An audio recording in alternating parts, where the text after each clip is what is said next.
A very important topic is what is dimension formula. It is a formula which gives relationship of any physical quantity in terms of length, mass and time. मतलब dimension formula क्या होता है?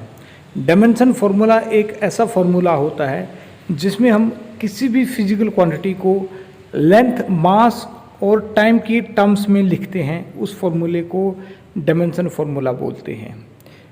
अब कैसे इसको लिखते हैं, कैसे करते हैं? बहुत आसान है, थोड़ा ध्यान देने की ज़रूरत है। कोई भी लेंथ हो, चाहे छोटी से छोटी चाहे बड़ी से बड़ी, उसको एल से लिखना है।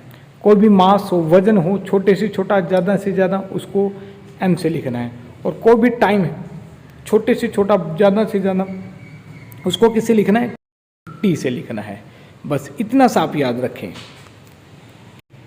अब जैसे आवर है तो आवर को किसे लिखेंगे? टी से। 10 किलोग्राम मास की बात हो रही तो एम से। 5 मिलीमीटर डिस्टेंस दूरी की बात हो रही है लेंथ की तो एल से। 20 मिलीग्राम मास की बात, वजन की बात हो रही है एम। 20 डेज किसकी बात हो रही है? Time, T. 4 ईयर्स आप खुद कॉमन सेंस लगाएं, किसकी बात हो रही है? टाइम, टी की। 10⁻⁻20 ग्राम किस चीज़ की बात हो रही है? ग्राम, मास की। डिस्टेंस एक टाइप की दूरी होती है, दो पॉइंट्स के बीच का जो पाथ होता है उसको डिस्टेंस बोलते हैं, तो एल हो गया यहाँ पर। डिस्प्लेसमेंट शॉर्टकट पाथ होता है दो चीज़ों के बीच का, तो किसकी बात हो रही है? एल की। लाइट ईयर, लाइट ईयर होता है लाइट, जो प्रकाश है एक साल में जितनी दूरी तय करता है उसको लाइट ईयर बोलते हैं। ये भी एल से लिखा जाएगा। इसी प्रकार हम लेंथ, मास, टाइम, लेंथ को एल से, मास को एम से, टाइम को टी से। बिल्कुल आसान बात है। और लेंथ, ब्रेड्थ और हाइट तीनों के तीन क्या हैं? लेंथ्स हैं, दूरी बता रहे हैं, तो इनको किससे लिखेंगे हम? एल से। बिल्कुल आसान बात है। आपको सिर्फ एक छोटी सी बात याद रखनी, कोई भी लेंथ हो उसको एल से, मास को एम से और टाइम को टी से डिनोट करना है। वाई चाहे छोटा हो चाहे बड़ा, इस चीज़ के आपने नहीं जाना है, उसका मैग्नीट्यूड नहीं देखना है। मैग्नीट्यूड उसका चाहे छोटे से छोटा हो, ज़्यादा से ज़्यादा। बस अगर आप इतनी सी बात समझ जाते हैं तो आपके लिए बड़ा आसान है कि कोई भी लेंथ हो, चाहे वो छोटी से छोटी, बड़ी से बड़ी, एल से लिखेंगे। कोई भी मास हो, छोटे से छोटा, बड़े से बड़ा, एम से। कोई भी टाइम हो, छोटे से छोटा, बड़े से बड़ा, टी से। इतनी बात मुझे लगता है आप सभी बच्चों को समझ आ गई होगी। अगर ये पॉइंट आपको समझ में आ गया तो हम अगले क्वेश्चंस बड़े आसानी से सॉल्व कर सकते हैं। अब अगले क्वेश्चन पे हम आते हैं। एरिया, एरिया होता है लेंथ इंटू ब्रेड्थ। अब हमें पता है कि लेंथ को एल से लिखेंगे, ब्रेड्थ को भी एल से, तो L into L, L square बन गया। ऐसी volume, length, breadth and height तीन चीज़ें हो गई, तो L into L into L, 3 times L multiply L cube हो जाएगा। डिस्टेंस हम पहले पढ़ चुके हैं, एक टाइप की लेंथ है, एल से लिखेंगे। Displacement is a kind of length, L से लिखेंगे। डेंसिटी, डेंसिटी का फॉर्मूला होता है मास अपॉन वॉल्यूम, तो मास का एम हो गया। वॉल्यूम का हम पढ़ चुके हैं पिछले उस चैप्टर में, पिछले टॉपिक में पढ़ चुके हैं। वॉल्यूम का क्या होता है? एल क्यूब, तो M upon L cube, very simple. ऐसे speed, distance upon time, distance का एल, टाइम का टी, तो एल अपॉन टी, और जब टी को आप अपर ले जाएंगे तो L T inverse, L T -1। ऐसी वेलोसिटी, डिस्प्लेसमेंट अपॉन टाइम, तो डिस्प्लेसमेंट का हम पहले पढ़ चुके हैं, एल आ जाएगा टाइम का टी। देखिए आप ध्यान दे रहे होंगे तो पुराने वाली बातें रिपीट हो रही हैं। अगर आपको पहले वाले याद है तो आप अगले आसानी से सॉल्व कर पा रहे हैं। एल टी -1, तो स्पीड का भी एल टी -1, वेलोसिटी का भी एल टी -1। इसका मतलब ये कि दो अलग अलग चीज़ों का एक जैसा डायमेंशन फॉर्मूला हो सकता है, ये भी आपने याद रखना है। एक्सेलरेशन, वेलोसिटी अपॉन टाइम, तो वेलोसिटी का क्या है? अभी अभी 7th में हम पढ़ चुके हैं, एल टी -1 और टाइम का टी, तो एल टी -2 आ जाएगा आंसर। क्लियर है सभी को? अब बात करते हैं फोर्स की। फोर्स का फॉर्मूला था मास इंटू एक्सेलरेशन। एक्सेलरेशन हम लास्ट पॉइंट ही पढ़ के हटे हैं, एल टी -2, तो क्या हो जाएगा? मास से मल्टीप्लाई होकर M L T -2। Mass is most important dimension formula. इसी से अगले काफ़ी ड्राइव होंगे फॉर्मूले, तो ये आपको याद रखना पड़ेगा। अगला फॉर्मूला है 10th नंबर पे linear momentum, mass into velocity. Mass का डायमेंशन फॉर्मूला m है, वेलोसिटी का LT-1, तो फॉर्मूला क्या हो गया MLT-1।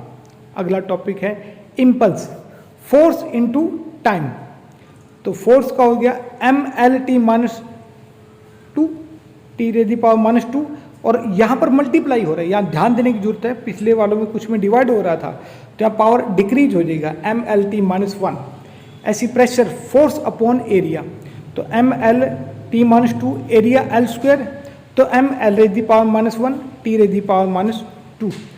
अब कुछ बातें जो हमने अभी अभी समझी हैं, वो क्या बातें समझी हैं, एक जिसकी वीकनेस भी है डायमेंशन फॉर्मूले की, वो क्या कि दो अलग अलग चीज़ों का एक जैसा डायमेंशन फॉर्मूला हो सकता है।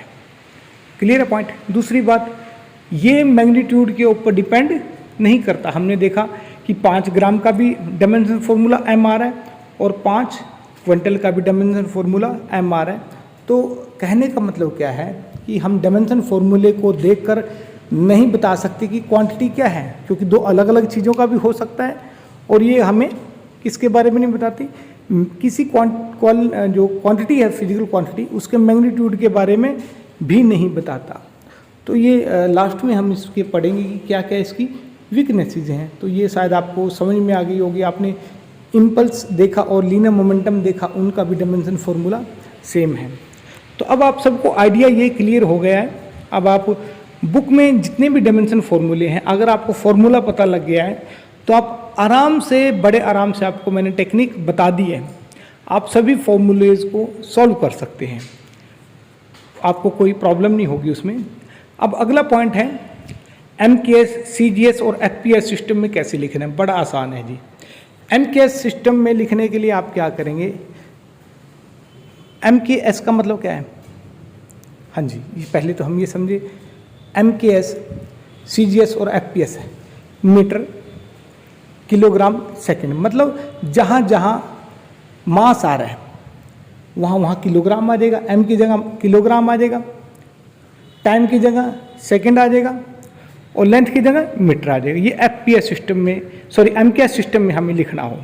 अब मैं बात कर रहा हूँ FPS, फुट पाउंड सिस्टम। जहाँ जहाँ लेंथ की बात हो रही है वहाँ फुट आ जाएगा, मास की बात हो रही है वहाँ पाउंड आ जाएगा, और टाइम की बात हो रही है वहाँ सेकंड आ जाएगा। बिल्कुल आसान पॉइंट है। ऐसे ही हमारा एक सिस्टम कौन सा रहता है, CGS सिस्टम। CGS में जहाँ जहाँ डिस्टेंस की बात हो रही है वहाँ सेंटीमीटर, जहाँ मास की बात हो रही है ग्राम, और टाइम की बात हो रही है सेकंड। सेकंड तीनों में कॉमन है। अब एक एग्जांपल की हेल्प से हम MKS, CGS और FPS सिस्टम को समझते हैं। वो एग्जांपल है फोर्स का। फोर्स का डायमेंशन फॉर्मूला है MLT⁻²। तो FPS सिस्टम में कैसे लिखेंगे, मास को पाउंड से, और डिस्टेंस को फुट से, और टाइम को सेकंड से। तो फुट जो पाउंड होता है उसको LB से रिप्रेजेंट करते हैं, फुट को F से ही करते हैं। तो LB F S⁻²। ऐसी MKS सिस्टम में कैसे लिखेंगे, मास को किलोग्राम से, और डिस्टेंस को मीटर में, और टाइम को सेकंड में, तो किलोग्राम मीटर सेकंड की पावर -2। और CGS में अब मास को किस चीज़ में लिखना है, ग्राम में, डिस्टेंस को सेंटीमीटर में, और टाइम को सेकंड में। टाइम कॉमन रहेगा तीनों के अंदर, तो ग्राम, सेंटीमीटर, सेकंड की पावर -2। इस तरीके से आप जितने भी मैंने क्वेश्चंस पुराने कराए हैं, अभी आज कराए हैं, उन सभी का आपने क्या करना है, FPS, MKS और CGS सिस्टम सॉल्व करके मेरे को नोट्स भेजने। असाइनमेंट आज के लिए यही आपके पास कि पहले तो डायमेंशन फॉर्मूले करने हैं, उनको समझना है ध्यान से किस तरीके से डायमेंशन फार्मूला हम करते हैं। डायमेंशन फार्मूले में फिर मैं एक बात समझा रहा हूँ बार बार आपको कि सिर्फ एक बात याद रखनी है हमने कि कोई भी डिस्टेंस उसको L से, मास को M से और टाइम को T से रिप्रेजेंट करना है। क्लियर है? और MKS, CGS और FPS इस सिस्टम को हम कई बार कर चुके हैं। तो जब हम बार बार कोशिश करेंगे तो चीज़ें हमें बिल्कुल क्लियर होंगी। वीडियो को आप कम से कम 2 से 3 बार जरूर देखें, तभी आपको कॉन्सेप्ट क्लियर होंगे, ये मैं बार बार कहता हूँ। धन्यवाद।